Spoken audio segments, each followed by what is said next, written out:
I stared at the ceiling tiles, their white sterile sameness pressing down like silence. The first thing I felt wasn't pain, it was the emptiness. Where were they? I reached for the nurse button with fingers still trembling from anesthesia, my throat dry and raw from the tube they'd pulled out not long ago. "Ma'am," I croaked when the young nurse walked in, her sneakers squeaking softly. Did Emily come by?" She looked at her clipboard, then shook her head gently. "No visitors yet, Mrs. Hargrove. Maybe later today. Maybe later today." I turned away and shut my eyes hard. I had heard the same thing before. Every time someone said, "maybe later," it meant, not today, and sometimes it meant, not ever. The night before the surgery, I had baked cookies for my granddaughter, Claire. Chocolate chip, her favorite. It was silly, I knew. She was 10 now, not 5.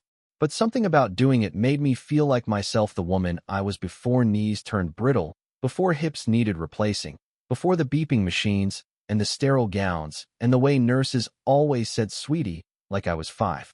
Emily had called. "We'll come by after, Mom. Don't stress. Rest up, okay? Focus on healing. That's what matters." They said they loved me.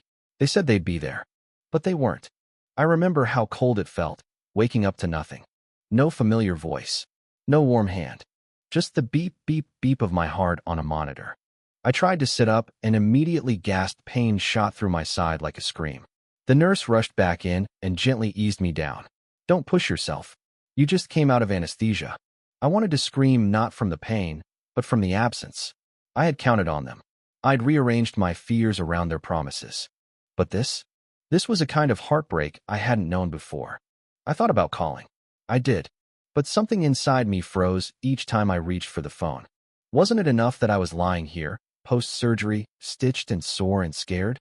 Wasn't it their turn to show up? Instead, I watched the sunlight crawl across the linoleum, turning orange as the hours slipped by. Nurses changed shifts. Lunch came and went. Dinner arrived, untouched. The room grew darker, and so did my heart. Still no one. Not a text. Not even a damn emoji. By day 2, the wound from surgery was healing faster than the one they left in my chest. I had been there for them, every scraped knee, every fever, every broken-hearted teenage sob from Emily when that Jenkins boy dumped her before prom. I was the one who'd stood outside Claire's ballet class, cheering with a red scarf when she was 5. And now what? I wasn't worth the detour. The anger startled me. I was never an angry woman, but it bloomed in me like a bruise. The woman in the bed across from me, Mrs. Delgado, had her son visit 3 times a day, brought flowers, read her crossword clues out loud, fed her soup. He even rubbed her feet. I watched it all like a starving person watches someone else's feast. Every kind gesture, every hug, made the void around me feel sharper, colder. "You okay over there, sweetheart?" Mrs. Delgado asked me once. I nodded and smiled. Just tired. Tired of lying. Tired of hoping. Tired of being invisible. Day 3, the physical therapist came. "Up and at 'em, Mrs. Hargrove," he said with a grin. "We'll get you walking before lunch." My body ached. My heart more so. But I gritted my teeth and forced myself to stand. I would not crumble. Not in front of him. Not for anyone. Because if they weren't coming, then I'd get through this myself. In the therapy room, mirrors lined the wall. I caught my reflection and almost looked away. Thin, pale, older than I remembered. But there was something else in my eyes too. Steel. I wasn't done yet. I gripped the walker. I made it to the end of the hall. I sat down, sweating, every muscle screaming. But I made it. And for the first time since waking up alone, I felt something stir in me besides grief. Pride. Later, back in my room, a nurse tapped on the door. "Visitor for you?" she asked. My heart leapt. Really? The nurse stepped aside and a small woman stepped in. Not Emily. Not Claire. But my neighbor, June. "Oh, Helen," she said, her arms full of sunflowers. "Heard you were here. I brought you some color." I cried. God help me. I cried like a baby. Because someone had come. Because someone remembered. Because I wasn't a ghost after all. We sat for an hour. She told me the mail was piling up. That the cat I fed sometimes had taken to waiting on my porch. That my garden missed me. And I laughed. I actually laughed. When she left, she squeezed my hand and whispered, "Don't worry about your daughter. People get lost in their own lives sometimes. Doesn't mean they don't love you." I nodded, but didn't answer. Love, when left in a drawer and forgotten, turned sour. That night, I wrote a letter. Not to Emily. To Claire. My sweet granddaughter. I didn't want her to grow up thinking absence was love, that forgetting someone in their hour of need was just life. So I wrote the truth not to scold, but to plant a seed. A better one. Darling Claire, I began. Do you know the strongest people are not the ones who never fall, but the ones who learn how to stand up again, even when they are alone? I placed the letter in an envelope and asked the nurse to mail it when she could. The next day, I walked a few more steps, ate a little more soup. Still no call from Emily. No visit. But I was no longer waiting. I was choosing to heal, to live, to not let the pain of being forgotten become the story of my life. The next morning, the nurse woke me early for vitals, and I didn't mind.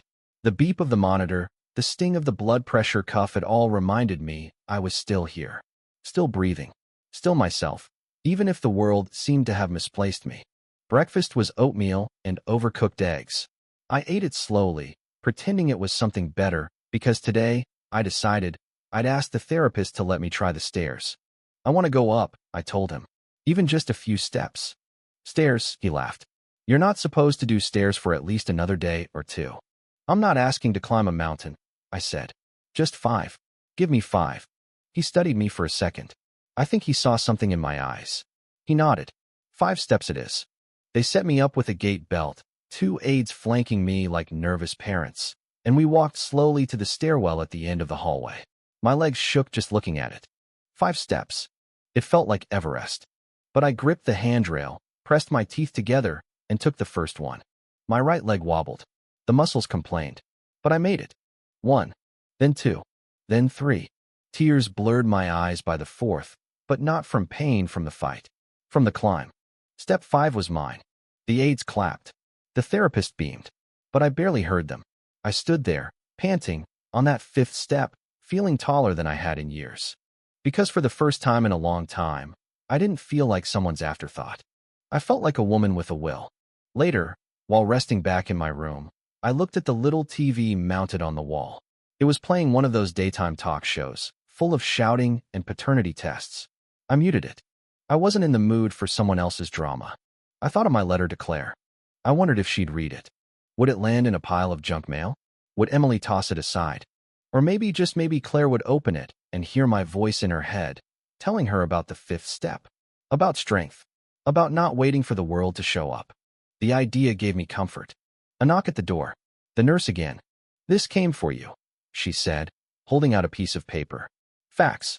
From the front desk. A fax? Who sends faxes anymore? I unfolded it with stiff fingers. It was a handwritten note. 3 lines. Hi, Grandma. I'm so sorry. Mom said you were okay, so I thought you didn't need us right away. I didn't know it mattered so much. I love you, Claire. My throat closed up. It wasn't much, but it was something. By day 5, I was moving with only a cane. The doctor said I was ahead of schedule. You're a tough one, they said. I smiled, but it was a tired smile. I wasn't doing it for their approval. I was doing it because I had no other choice. Every movement now, every step, every breath was a kind of quiet rebellion. A declaration. I am still here. Emily finally called that night. Mom. Her voice was breezy, too casual. You're up and walking already? That's amazing. I didn't respond right away. You should have told me if you needed me sooner, she said. I let out a breath. Emily, I said gently. I needed you the moment I opened my eyes. A pause. I didn't think. I mean, the nurse said you were doing okay. That's not the same. She didn't answer. The silence stretched. I sent Claire a letter. I added. I know. She showed it to me. And another pause. Then, quietly, you made your point. That stung. I wasn't trying to make a point. I was trying to remind her that love shows up especially when it's inconvenient. I was discharged 2 days later. No one came to pick me up. June did. Of course I will, she'd said when I called. You'd do the same for me. She brought me a hot tea and a shawl and didn't say a word when she saw the look on my face as I walked out of that hospital alone. We didn't speak much during the ride, but when we reached my house and she helped me to the door, she whispered, "You're allowed to feel angry, but don't let it harden you. The world already has enough bitter people." I squeezed her hand. Home was colder than I remembered. Maybe it was just me. The living room looked the same. The cushions on the couch still dented where I used to sit. A blanket half folded on the armrest. Mail piled up by the door. Everything exactly where I left it. But I wasn't the same. I sat in my favorite chair and stared at the window. The late afternoon light cast golden shadows on the floor. I thought about calling Emily again. I didn't. The first night home, I slept in the recliner. It was easier on my hip. I woke up at 3 a.m. from a dream I couldn't remember, heart racing, the house silent as a tomb. I missed the hospital sounds. I missed the beep of the monitor, the nurse walking in, the soft clatter of trays.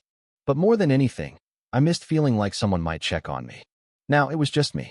Again. Over the next few days, June came by often. Brought soup. Watered the plants. Helped me fold laundry. She never stayed long. Never pried. She simply said, "Here if you need me," and meant it. That kind of friendship? It's rare. It's holy. One morning, I found a note taped to my door. In Claire's handwriting.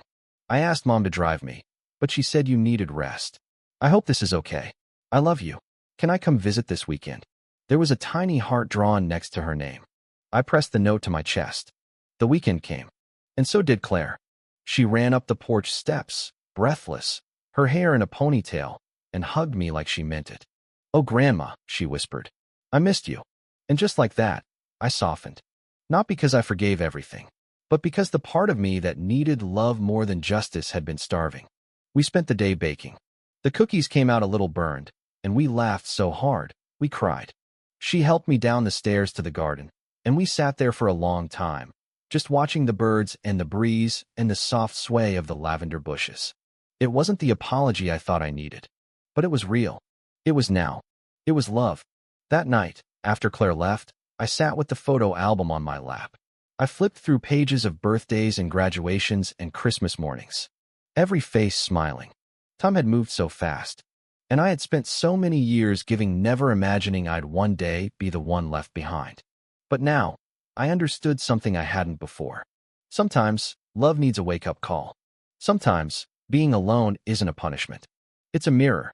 I reached for my pen and wrote one more letter. This one to Emily. Dear Em, I know life gets heavy. I know time slips. But love doesn't work on convenience. It works on presence.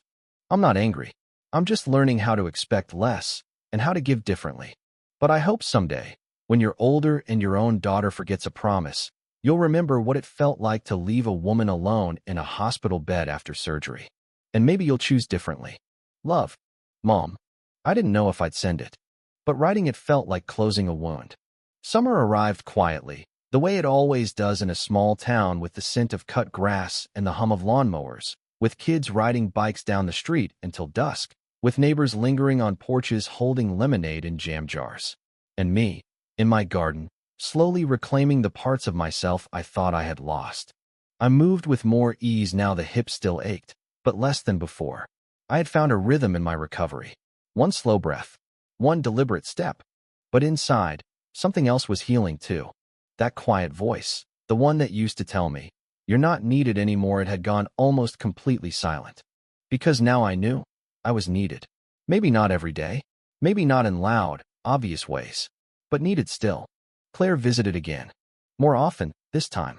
Sometimes just for an hour after school, sometimes for an entire Saturday.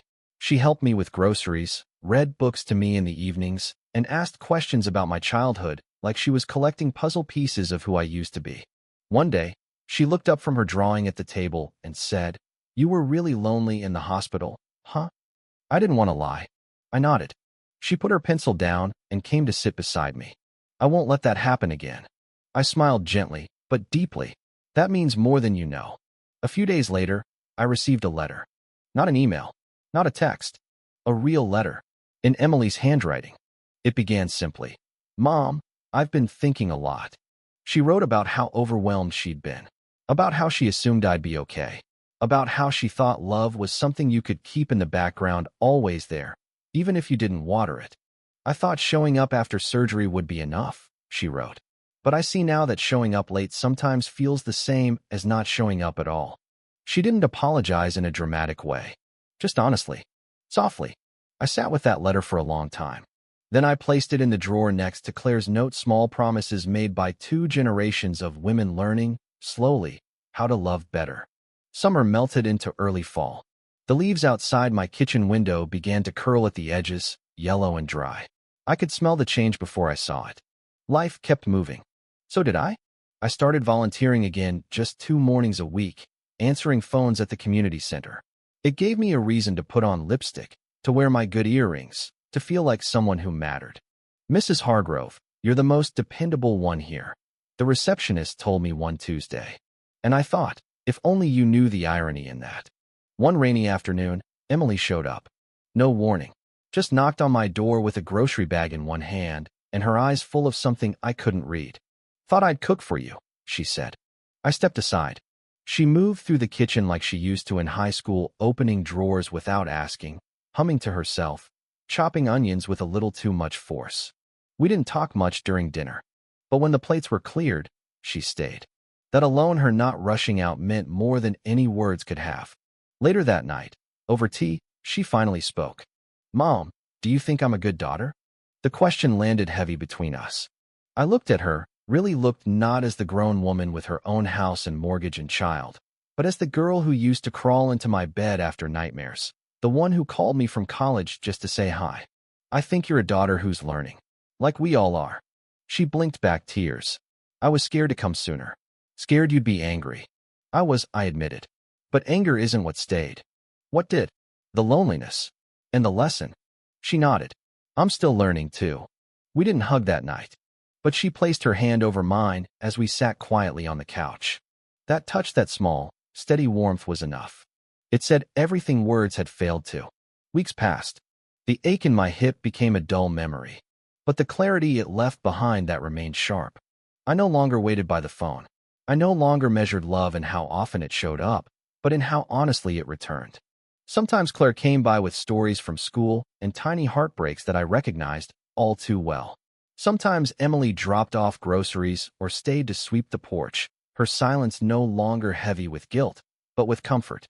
The space between us had changed. It wasn't empty anymore. One day in early November, Claire and I baked again. Chocolate chip. She cracked the eggs like a pro now. "Grandma," she said, "when I grow up, I want to be like you." I laughed. "You want sore hips and reading glasses?" "No," she said, wrinkling her nose. "I mean, you don't give up, even when people disappoint you." I nearly dropped the spoon. Because how could a 10-year-old carry such wisdom? "You're already better than me," I told her. She leaned her head against my arm. "I learned from you." That night, I wrote one final letter. Not to send, just to write. To myself. "Dear Helen, you've been hurt, yes. You've been forgotten. You've been angry and quiet and brave and tired. But you didn't disappear. You stayed. You stitched yourself together, one step, one breath, one memory at a time. You learned to be whole again, not because they came back, but because you stopped waiting for them to do so. And in the end, they came anyway. Not perfectly, not always on time, but with truth in their hands. And that is enough." As I folded the letter and tucked it inside the drawer beside the others, I realized something profound. The deepest loneliness I had ever known had taught me how to love myself in ways I never had before. And in doing so, I had quietly taught them how to love me better. Without shouting, without guilt, just presence, just truth. Thanksgiving crept up faster than I expected. One morning, I looked out the window and saw frost on the garden beds. The lavender bushes had curled in on themselves. The tomatoes, once vibrant and defiant in the sun, had withered into wrinkled husks. Everything seemed to be pulling inward, conserving warmth. So was I? That year, for the first time in many years, I wasn't the one hosting Thanksgiving. Emily invited me to her home. "I'll cook everything," she said on the phone. "Seriously, Mom, you just come. That's all you need to do." I hesitated. Not because I didn't want to go, but because something inside me had grown cautious. I was still learning how to trust again, not just in her, but in us. The version of us that could make space for mistakes and still keep loving. But I said yes, and I meant it. The day of, Claire arrived early with Emily to help me get ready. "Grandma, you can wear the blue scarf I gave you last year. It matches your eyes." I smiled. "My eyes are gray now, sweetheart. They still sparkle." She laid the scarf gently around my shoulders, then stepped back to admire her work. "You look like royalty," she said, with so much sincerity I nearly cried. And for the first time in a long time, I believed it a little. At Emily's house, the smell of cinnamon and roasted turkey filled the air. Claire had made name cards in gold marker. Mine said, Grandma Queen of Pies. It made me laugh out loud. The table was full. Dishes passed around. Laughter between bites. And stories, so many stories told with mouths half full and hearts open. When Emily brought out the pie, she looked at me shyly. I used your recipe, she said. I hope I did it justice. She didn't need to say it out loud, but she did anyway. I'm glad you're here. I'm glad I stayed, I replied softly. She understood what I meant. That night, back in my own bed, my hips sore, but my heart full, I realized something surprising. I wasn't angry anymore. Not even a little. Not because everything had magically fixed itself, but because I'd stopped needing it to. I had let go of the story where I was the forgotten one, the abandoned patient, the invisible elder. I had rewritten myself as the woman who climbed 5 steps the doctors said to wait on. The woman who wrote letters that shook the branches of her family tree. The woman who found grace in her own damn silence. Winter set in, and with it, a quiet kind of joy. My days were still simple breakfast with the radio on low, tending to the garden's bare bones, calling June every Sunday. But there was something new, too. A warmth I hadn't felt in years. Because people started to show up, not just Emily and Claire, but old neighbors, friends I hadn't heard from since my husband's funeral a decade ago. It was as if something had shifted in the wind. As if the world had remembered me. But the truth was, I had remembered myself first. In late January, Claire and I built a snowman in the front yard. I couldn't do much lifting, but I helped with the buttons and scarf. When it was done, she took a picture and said, "We should name him." I shrugged. "What do you think?" She grinned. "Let's call him Second Chance." I blinked. "Why that?" She looked up at me and said, simply, "Because that's what this winter feels like."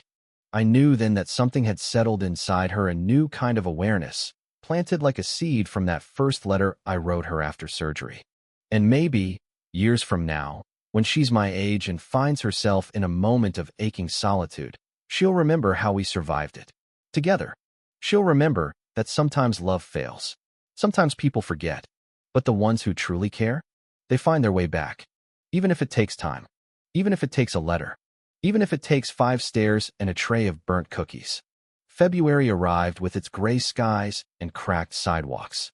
I turned 79 the day the snow melted off the bird bath. Emily called early. "We want to take you to lunch," she said. Claire made a card. "I'll wear the blue scarf," I told her. "Make it official." Claire and Emily picked me up at noon. We went to the same cafe where my husband and I used to drink coffee after Sunday church. The waitress brought out a slice of cake with a candle. Everyone sang softly, the kind of singing that gets stuck in your throat because your heart is too full. When I blew out the candle, I didn't wish for anything. I didn't have to. I already had it. That night, I went to the drawer with all the letters and notes. I laid them out across the table like a map of something I had survived. There was no big turning point. No single apology that changed it all. Just small steps. Hard conversations. A granddaughter's quiet love. A daughter's slow return. And a woman me who refused to stay forgotten. I sat down and began writing again. This time, not a letter, but a story. My story. Because maybe one day, someone will read it. Some grandmother recovering from her own quiet heartbreak. Some daughter full of guilt she doesn't know how to name. Some granddaughter learning how to love people when it's not convenient. And maybe, just maybe, they'll remember this. Being alone doesn't make you unloved. Being forgotten doesn't make you forgettable. And showing up even late still matters. March came with wind, sharp, decisive wind that swept through the branches like a broom, clearing away the stillness of winter. Buds began to form on the lilac bushes, and birds returned, louder and more insistent than before.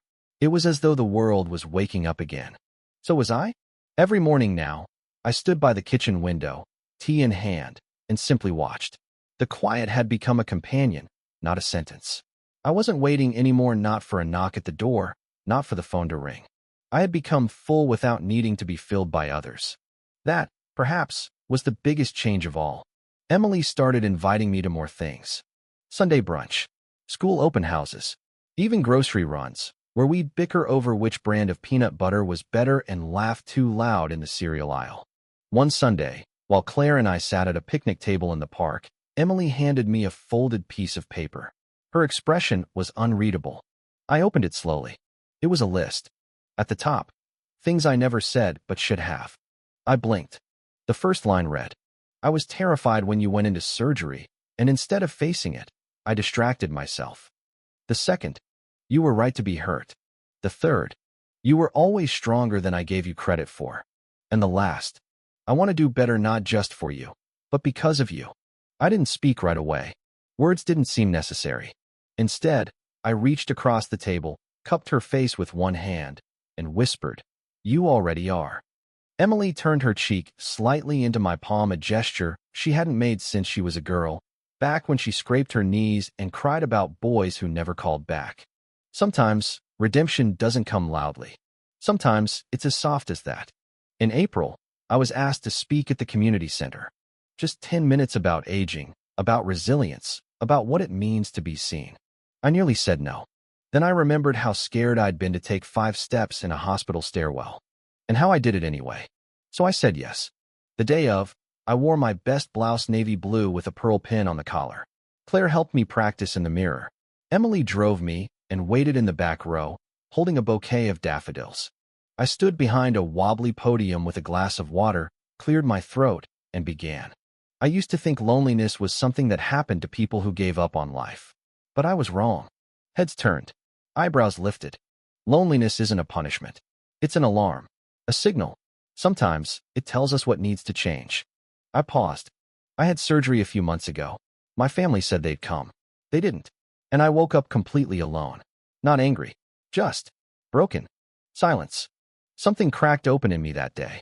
Not just grief. Not just disappointment. Something older.